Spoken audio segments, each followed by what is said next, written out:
Chandu music Bittu बाबू कुशेश्वर बाजार।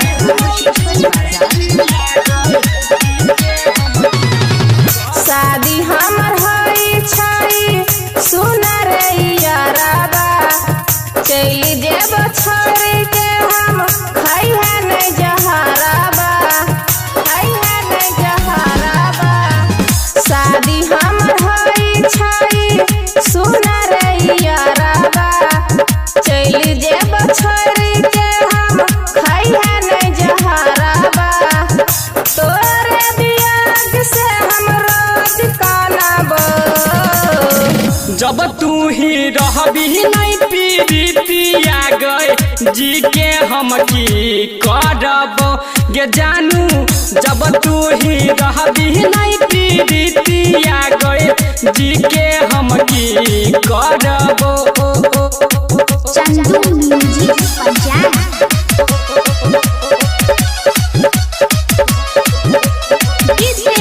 बिट्टू बाबू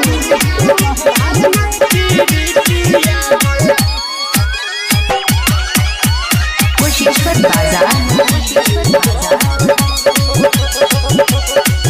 मैथिली रिकॉर्डिंग स्टूडियो खुटौना बाजार।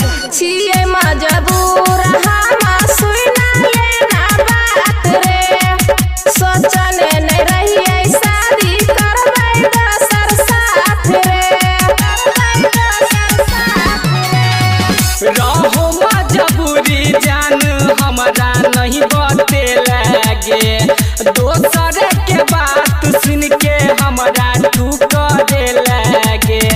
करी है फान बात हम सब कहबो जब तू ही रहबी नहीं सुसमितिया गए जी के हम की करब गे छौरी। जब तू ही रहबी नहीं सितुआ गए जी के हम की करब।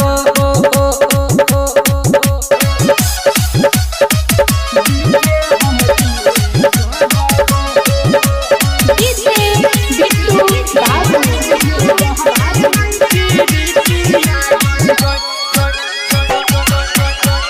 कुशेश्वर बाजार। मैथिली रिकॉर्डिंग स्टूडियो खुटौना बाजार। दोष छिए हमर नहीं दोष छिए नसीब के आई तक प्यार पूरा भेलै नहीं गरीब के।